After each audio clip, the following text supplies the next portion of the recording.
pesticidal residue is a challenge. ठीक है? Heavy metal is the challenge.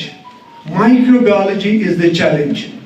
So these were the areas which were identified by the world, and those were supposed to be addressed, which was only possible through the Food Safety and Standards Act, which got and it came into the force from 5th August 2011. तो 5 अगस्त 2011 से एक situation बन रही है जिसमें यह है कि आपको फूड सेफ्टी का ज्यादा ख्याल रखना है. Food adulteration in the sense which is not harmful. Food adulteration is actually if it is not with the unpermitted additives which are very very harmful, then it is very challenging. तो उसमें हमें ये है कि उसमें ये देखा गया कि food safety, the world is focusing on the food challenges at the moment, and so is doing so it is being done by the Food Safety Standard Authority of India. तो उसमें food safety and standards act में ये हुआ कि आपको government of India को बोला गया कि you will have to constitute a authority which is known as food safety standard authority of India. तो जब ये section 4 of food safety and standards act है जिसमें ये हुआ कि that you have to constitute a body which is known as the Food Safety Standard Authority of India.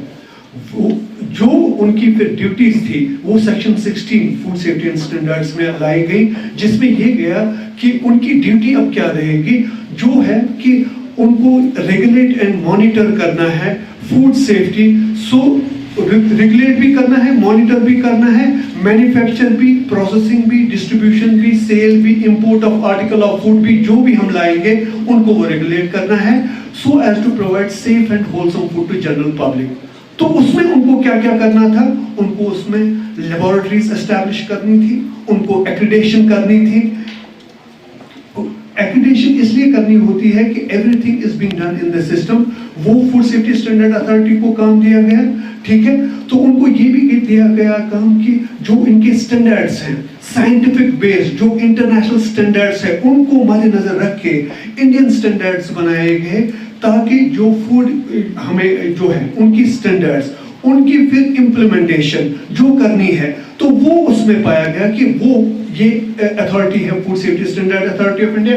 तो main इसमें ये है कि टू प्रोवाइड कि जो लिमिट्स ऑफ फूड एडिटिव्स हैं, जो फूड एडिट्रेशन में नहीं था, कि limits of the additives like that of जो हमारे हैं पेस्टिसाइडल रेजिड्यू, उनका लिमिट कितना होना चाहिए, क्योंकि कुछ चीजें हैं जो अनअवॉइडेबल हैं, जो एनवायरनमेंट है, पेस्टिसाइड एनवायरनमेंट में है, हैवी मेटल एनवायरनमेंट में है, हैवी मेटल जो हमें इंडस्ट्रियल वेस्ट से आता है या होटल वेस्ट से आता है, जो उसमें, तो उसकी लिमिट कितनी होनी चाहिए. एंटीबायोटिक रेजिड्यू जो देते हैं, जो हम एनिमल्स को देते हैं जब हम उनको ट्रीट करते हैं, जो हमारे मवेशी होते हैं उनको जब हम ट्रीट करते हैं, तो उनमें एंटीबायोटिक रेजिड्यू कितना होना चाहिए, माइकोटॉक्सिन्स कितने होने चाहिए, फार्माकोलॉजिकली एक्टिव सब्सटेंसेस कितनी होनी चाहिए.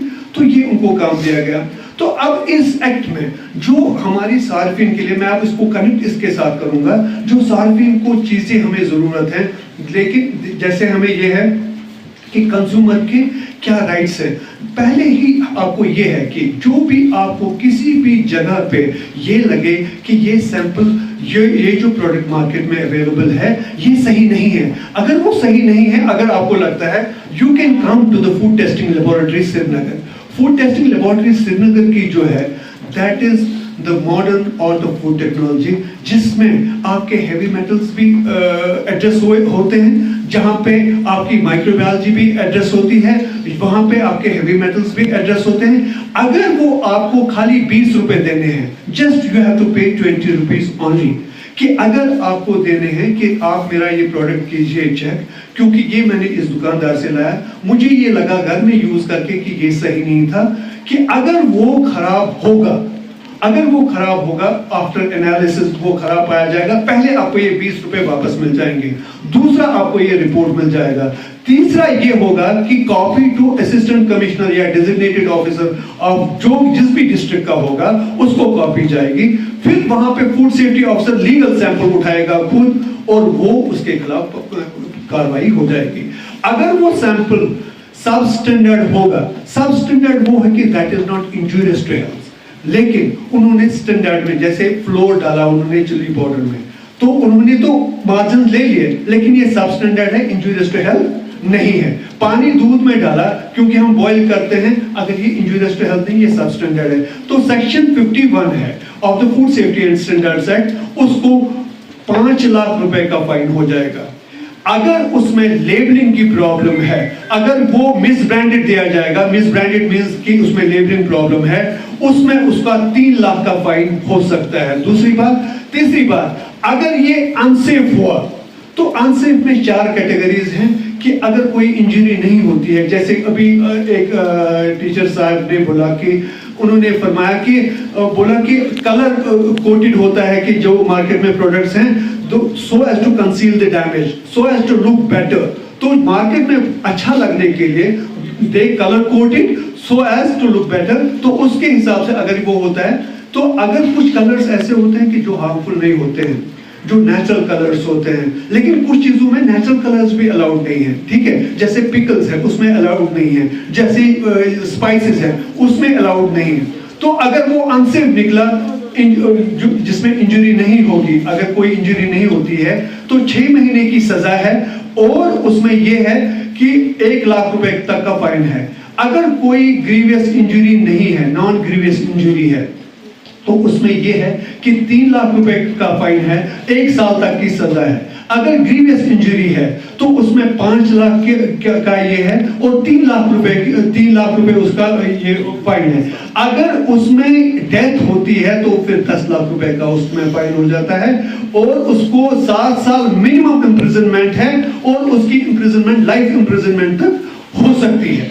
तो ये है हमारा कि अगर ये सिस्टम है कि जिसमें आपका ये राइट है कि आप सैंपल अपना एनालाइज करवा सकते हो। दूसरी बात ये है कि अगर आपको लगता है कि किसी भी जगह पे ऐसा कुछ हो रहा है, तो हमारा एक टोल फ्री नंबर है, जैसे हमारे एक फूड सेफ्टी ऑफिसर ने अभी आपको फरमाया कि टोल फ्री नंबर है 104। कोई भी कर सकता है, टीचर्स कर सकते हैं, नेबर्स कर सकते हैं, कंज्यूमर, आप अपने पेरेंट्स को बोल दीजिएगा कि toll free, and within 3 days the result will come to you. हम इमीडिएटली आपको कहेंगे कि हमने एक्टिविटी क्या की, आपको वापस उसमें मिल जाएगा कि रिस्पॉन्स आपको मिल जाएगा कि हमें क्या करना है। लेकिन हमारी कुछ रिस्पॉन्सिबिलिटीज भी हैं। जैसे हमारी रिस्पॉन्सिबिलिटीज क्या है, आपका section 23 of food safety and standards act says that any food product which is being packaged shall means mandatorily shall be labeled as per the provisions of the Food Safety and Standards Act। तो उसमें क्या किया गया है, food safety ने क्या label बनाई है, क्यों बनाई है, किस चीज को देख के बनाई है वो लेबल, तो वो हमें ख्याल करना है and you will appreciate this. क्योंकि आप देखिए कि फर्स्ट ऑफ ऑल उसमें आपको देखना है name of the food product. जो name of the food product है that should indicate the nature of the food. Say for instance आपको सूजी है इसमें या इसमें आटा है, अगर ये खाली पॉलिथीन में है, अगर इसमें आटा है या सूजी है, how can be that differentiated. अगर बेचारा दुकानदार भी अनपढ़ है, उसने दे दिया आपको, तो मगर उसकी ड्यूटी क्या है, जब भी पैक होगा the nature of food contain in the package shall be mandatorily given on the label. So first of all हमें क्या देखना चाहिए, हमें देखना चाहिए कि उसमें नेचर ऑफ फूड क्या है। दूसरा ये है कि list of the ingredients shall be mentioned on the label. तो लिस्ट ऑफ द इंग्रेडिएंट्स में हमें करना क्या है, हमें क्यों जरूरत है। आपके पेरेंट्स, आपके भाई, आपके अंकल, आपके दादू, आपकी दादी जो है, कुछ इंग्रेडिएंट्स वो व्हाट हैज हैपेंड कि doctor has prescribed to them कि आप ये चीज नहीं ले सकते हो। इंग्रेडिएंट में आपको फॉर इंस्टेंस एक ब्लेंड ऑफ वेजिटेबल ऑयल्स हैं, एक है मस्टर्ड ऑयल, दूसरा है कैनोला ऑयल फॉर इंस्टेंस, दूसरा है राइस ब्राउन ऑयल। तो उसको बोला गया है you have to take only refined oil. ठीक है, रिफाइंड ऑयल अगर आपको लेना है, आपको खाली राइस ब्राउन ऑयल लेना है फॉर इंस्टेंस, लेकिन ये कॉम्बिनेशन में है। जब आप इसकी लेबल देखोगे, लिस्ट ऑफ इंग्रेडिएंट्स देखोगे, आप अपने आप को रोकोगे, और जब आप अपने आप को रोकोगे वो प्रोडक्ट, वो आपको एक मैटर ऑफ चॉइस है, तो आपको वो प्रोडक्ट लेना है या नहीं लेना है। तीसरा है न्यूट्रिशनल इंफॉर्मेशन, जो उसमें न्यूट्रिशनल इंफॉर्मेशन है उसके हिसाब से कैलोरिक वैल्यू, उसकी एनर्जी कितनी है। तो जब आप एक न्यूट्रिशनल इंफॉर्मेशन देखते हो कि अगर किसी फॉर इंस्टेंस मैं बोलूंगा मेरी कार्डियोवैस्कुलर कॉम्प्लिकेशन है, मैं हार्ट पेशेंट हूं, मुझे बोला गया है कि आपको फैट कंटेंट कितना लेना है, आपको प्रोटीन कितना लेना है, आपको कार्बोहाइड्रेट कितना लेना है, विटामिन कंटेंट कितना होना चाहिए और कितना नहीं होना चाहिए। तो मुझे जब ये बोला गया है that I have to match with the nutritional information कि whether I am meeting this requirement और नॉट, मुझे ये चीज लेनी चाहिए या नहीं लेनी चाहिए। अगर ये चीजें इसमें नहीं है you have to report immediately, लेकिन अगर सिंगल इंग्रेडिएंट है उसमें न्यूट्रिशनल इंफॉर्मेशन की जरूरत नहीं है।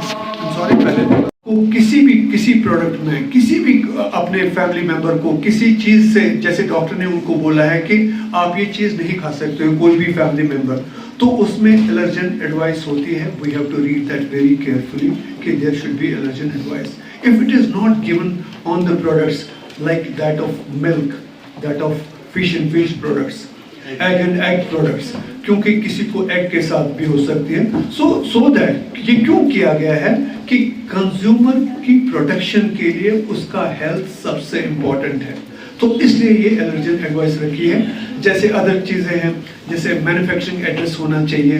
क्यों होना चाहिए मैन्युफैक्चरिंग एड्रेस, क्यों होना चाहिए? Otherwise it may be fake. हम अगर किसी को कोई प्रॉब्लम कल होगी, किसको कल्प्रिट मानेंगे, किसको अकाउंटेबल मानेंगे?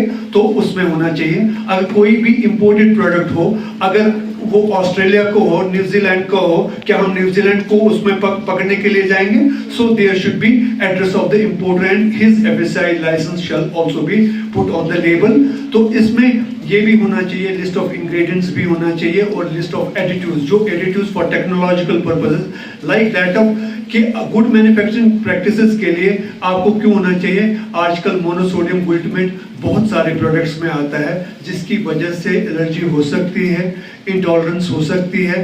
तो लिस्ट ऑफ एडिटिव्स भी और लिस्ट ऑफ इंग्रेडिएंट्स, ये दो अलग अलग चीजें हैं। इंग्रेडिएंट्स मींस जिससे प्रोडक्ट बनता है, additives means for the technological purpose, क्योंकि प्रोडक्ट को ठीक रखने के लिए टेक्नोलॉजिकल पर्पस के लिए एडिटिव्स हम डालते हैं। तो अगर कोई भी आप बच्चों में से इस वक्त, हालांकि ये फूड सेफ्टी का ये कंज्यूमर प्रोटेक्शन के लिए था कि, लेकिन हमने इसको कनेक्ट किया because it was connected with the food safety. I have talked about hours together. I have been the food analyst Kashmir for almost 10 years. And you could have talked about analysis and you could have talked about the quality of the food item. Since the topic is different, so I may not be in a position to do it right now, and madam has come to this place. I understand her part as well, but the thing is that it would have been more appropriate, and inshallah Rahman we will choose this school and in open, and we will call all the food business operators. They would have been benefited out of this. And you all people would have been benefited if we would have talked more about quality of food, more about analysis, more about challenge, more about what should we do and what should we take and what we should not take. So that would have been more appropriate. But I understand the position of madam here, that she might be having a lot of issues to address. So thank you very much, all the kids. And anyway, after she will leave, if you will be having any query, I'll be there to answer you. For hours together, I'll be there for you. I'll be more happy to interact with you. Thank you very much. मजीद मुनफरिद और दिलचस्प videos के लिए हमारी YouTube channel जरूर subscribe करें।